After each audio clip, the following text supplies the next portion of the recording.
I work a 9 to 5. That is my life. It is a life experienced by most. I'm not one to complain and complain and complain. I just want to simply state the facts. Let us consider 5 reasons why you shouldn't get a job.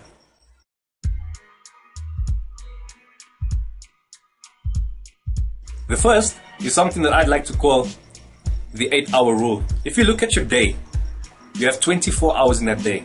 If the 8-hour rule was perfect, you would have 8 hours for sleep, 8 hours for work, and 8 hours would be your leisure time.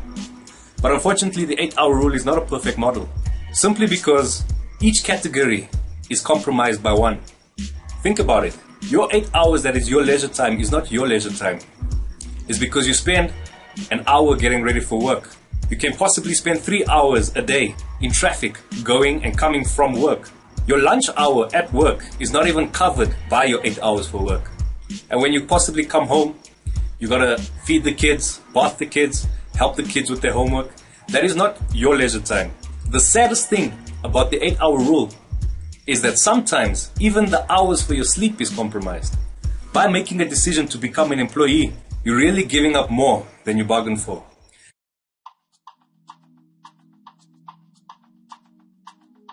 Another reason not to become an employee is you are limited in your earnings. You are paid by the hour for the hour. The minute you stop working, your income stops. You cannot earn during the evenings. You don't earn on the weekends. You simply work an hour and get paid for that hour.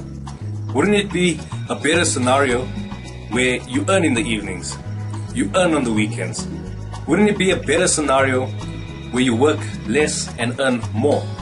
Most of us are conditioned to believe that it's possible, but it's not probable.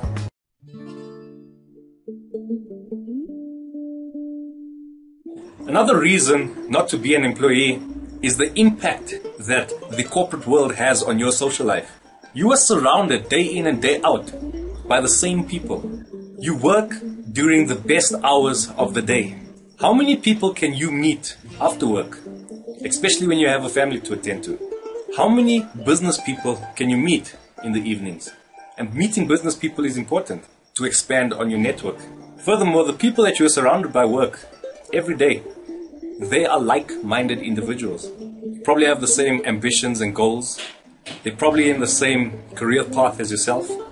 I got employed by a brand new startup company, and most of us have been working there for no more than a month. The HR manager called a meeting for us to actually meet one another. He said his speech, and then after his speech, he gave us an opportunity to mingle with one another. Now, what I found interesting is that most of us mingled with the people that we know from our department. Very little of us went over, for instance, from finance to marketing to meet those people. This is what happens in the corporate world. Your social life takes a knock. Believe it or not, it really is true.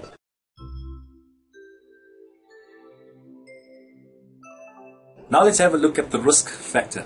If you lose your income, you lose your livelihood. How many people has been laid off?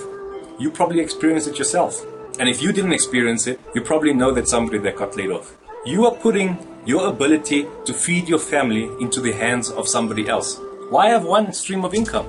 If you think that business and investing is risky, think again.